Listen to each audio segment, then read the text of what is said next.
what will happen with this meeting is that we need to appoint a chair for the Kirkcudbright Common Good Fund subcommittee after the decision, or following the decision of full council, at which I suppose area committees chairs would be appointed to them, but also common goods falls from that to as subcommittees. So the reason I'm starting the meeting is just until we appoint a chair, and then I will pass over to the chair really to kind of read the introductory parts for the meeting and to take forward the meeting as a whole. So I suppose my first question to you members is, do you have nominations for a chair for the Kirkcudbright Common Good Subcommittee? Councillor Campbell, as he's the only Ward 3 councillor present, I would suggest takes on the role of chair. Thanks, Ian. Okay. So I just lost you there, Councillor Young. Thanks, Jamie. I would second that suggestion by Councillor Howie. Thanks, Councillor Young. Okay, just to ask Councillor Campbell whether he's prepared to accept that nomination as chair of the Common Good Sub. Yeah, I am, but just to be clear, it's interim to basically substitute for Councillor Dennerley for this occasion. So for this meeting, Councillor Campbell, you're prepared to chair this meeting, but you want to roll it forward for the next meting, and your preference would be towards Councillor Dennerley. Well, he previously was well, he is the chair of the Common Good, but as we know, he's not here today. But you're okay for this meeting, Councillor Campbell? Yeah, absolutely, yeah. Okay. Can I pass over to you then as chair for this meeting, just to take forward the agenda? I know it's a one-item agenda, and thank you. Thanks. Okay.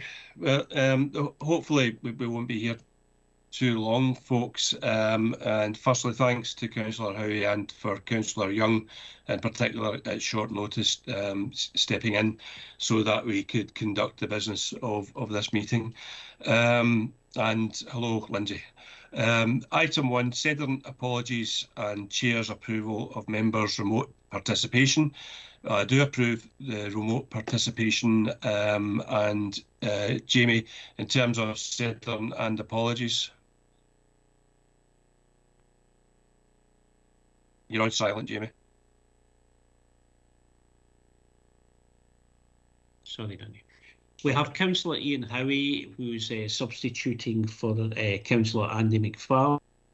We have Councillor John Young, who's substituting for Councillor John Dennerley. And of course, we have yourself, chair for this meeting, Dougie Campbell. Okay, thanks. Thank you, Jamie. Item 2, declaration of interest. Do either Councillor Howie or Young have any declarations to make? I do not. Neither do I. Thank you, Councillor Campbell. Thank you both. Item 3, minutes of previous meeting, 18th of January for approval. Now, just before we do that, just get to the relevant point here. Bear with me. So the meeting of 18th of January, both Ian and I participated. Ian was a substitute for Councillor McFarlane. Ian, are you happy to note the minute? Yeah, happy to approve the minute, yeah. Okay, I'm happy to do likewise. And for the meeting of the 29th of November 2022, none of us were present at that meeting because it was John Dennerley, Kim Lowe and Andy McFarlane. And it looks, Lindsay, you've been the only constant in the last 3 meetings that we've conducted. So those bits, that would need to be carried forward, Jamie, for the next meeting. Okay, yeah. Okay. item 5, applications for financial assistance from Kirkcudbright Common Good Fund, report by Head of Community Services. Members are asked to A, agree there has been a material change in circumstances that merits the decision of this subcommittee on the 18th of January to be reconsidered as detailed in paragraph 3.2 to 3.3. B, note that the forecasted remaining income balance of 13,619 is available for disbursement in the 2022-23 financial year. And C, note the agreed grant criteria funded as detailed in Appendix 1.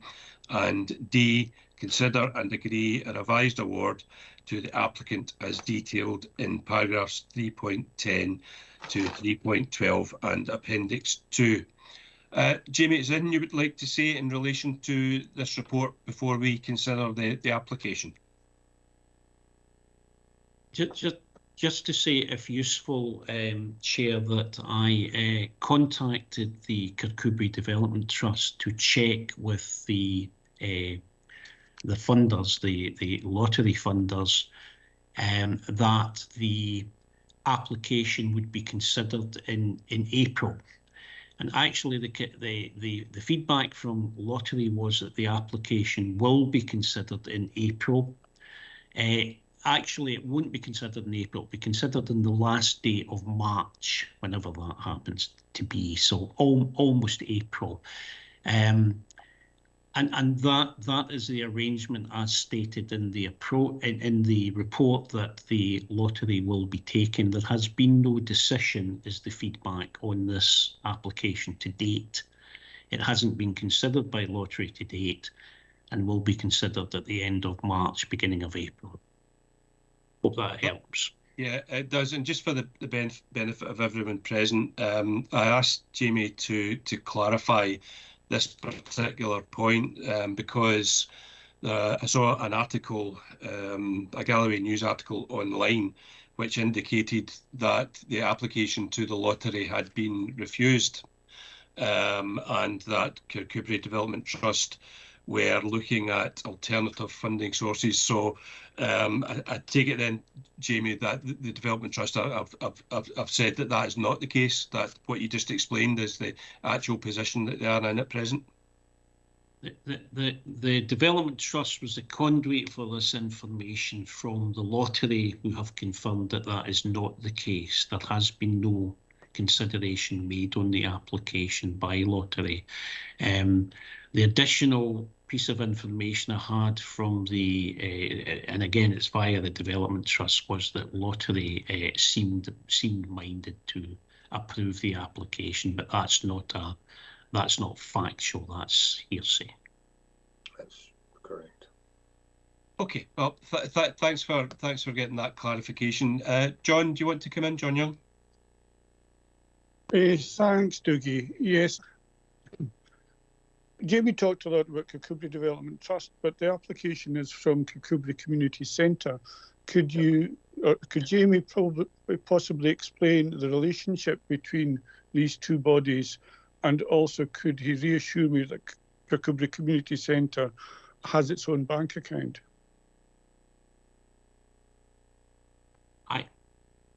Reassure you of that. I'm sorry, Councillor Young, I don't know that they have their own bank account. I couldn't make contact with them, but I know there is that relationship with the Development Trust. So my contact was with the Development Trust, who I believe supported the application from the community centre. But the detail, the kind of in-depth detail of that, I don't know.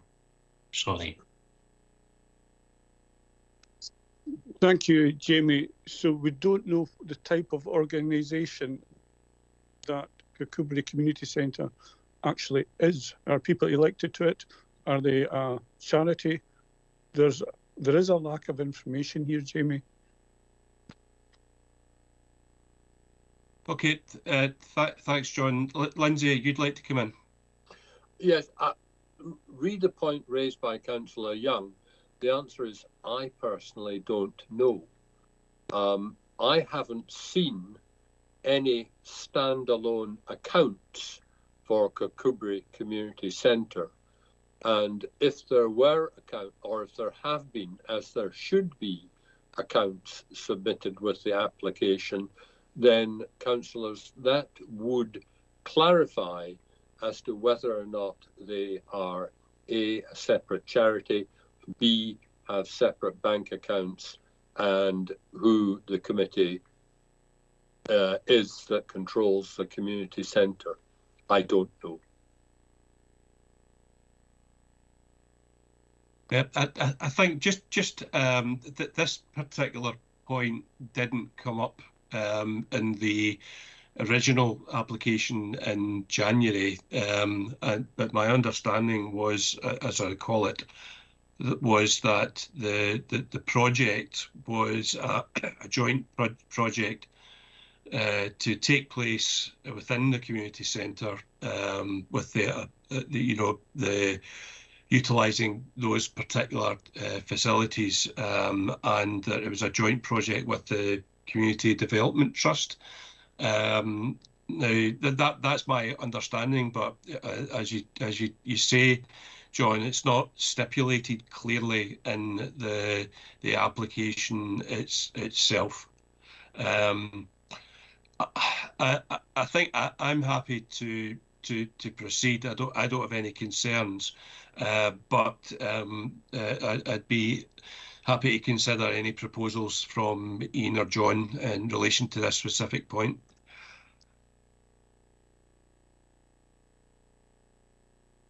Ian? The only it would seem that there's a couple of issues which can be resolved with a minor deferral, which shouldn't make a big impact on the application going forward. We're just talking about waiting to the end of the month to establish if they've been successful in getting the lottery grant. In that case, we could almost go back to the original application at a future meeting, and it would also give time to clarify these issues that John has raised. On that basis, I would probably be inclined to go down that route, but I'm very much taking into consideration what the Community Council wish to, how they wish to proceed in this issue. So there's no ditch that I'm going to die in over this. Okay, I'll take John, and then I'll bring you back in, Lindsay. John Young. Thank you, Dougie. Could you bring Lindsay in first, please? Okay, Lindsay. Right, thank you. With respect, I think I did at the meeting in January say I haven't seen any accounts, but that's probably not been minuted. But I'm not aware of any accounts or constitution or how the community centre is governed. That's probably the best way. But the Community Council does give backing to this, but to the extent of a figure of, I think it was £5,000. But I do accept the points raised by Councillor Young. I'm not aware that this was a joint project by the Development Trust. As far as I'm aware, this was only the Kirkcudbright Community Centre applying. But what that organisation consists of or how it's constructed, I don't know. Okay, thanks for that, Lindsay. John? Thanks, Dougie. Obviously, the eligibility criteria states that organisations seeking grants should have a separate bank account. We've no confirmation that the organisation applying for funding here has a separate bank account. I would concur with Councillor Howie and defer a decision for a month until these loose ends can be tidied up. Okay, thanks, John. Yeah, at the end of the day, we have to treat this application today that rather than the previous application. So I'm minded to just go with that, to defer it and to have a meeting rescheduled for the earliest possible opportunity. Lindsay, sorry, Jamie. So I've before you come in, Jamie, that's the sort of settled view then of the subcommittee members today, that we're not minded to consider the grant on this occasion, but to defer it. And that would be to clarify issues around accounts held by the community centre, the relationship with the Kirkcudbright Development Trust. The other point that I had discussed with you this morning, Jamie, was in relation to the news story that the application from the National Lottery had been refused, but that appears to be an error in the part of the Galloway news. So the specific reason for deferral is to, as I say, to establish the accounts held by the community centre and the relationship with the Kirkcudbright Development Trust. Okay. I don't know if helpful, Chair, but standard for applications to area committees and to subcommittees is, an understanding that there is a constituted group there, and that there is an account of some kind with signatories that are not related. Usually those checks are carried out pre. And I would imagine, I don't know the background, but I'd imagine in the original application there should have been something around that. Lindsay? Thank you. I'm not aware that I saw any such information with the original application. Okay.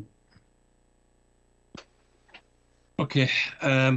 I think then we're just going to have to defer this, Jamie, to the earliest possible opportunity to reconvene and consider the application. Members happy with that decision? Yes. John? Yes. Okay, that's where we are then. And just take us back to the agenda. Bear with me. So we'll just go back to the recommendations then, and we're asked to agree that there's been a material change in circumstances that merits the decision of this subcommittee on 18th of January to be reconsidered as detailed in paragraph 3.2 to 3.3. Are we agreeing with that? Agreed. B, note that the forecasted... Agreed. Thanks, John. Note that the forecasted remaining free income balance of 13,619 is available for disbursement in 2022-23 financial year. Happy to note. Yeah. C, note the agreed grant criteria for funding as detailed in Appendix 1. Thank you. And D, reconsider an application, reconsider and agree a revised award to the applicant as detailed in 3.10 to 3.12 and Appendix 2. So we have decided not to consider the application on this occasion and defer it subject to additional information to satisfy the subcommittee that we have the fullest details on the application. We agree to that? Agreed. Yep. Okay. So item 6, any other business deemed urgent by the chair. I don't have any notification of any other urgent business. So we'll bring the meeting to a close. Very good. Okay, thanks everyone. Thank you.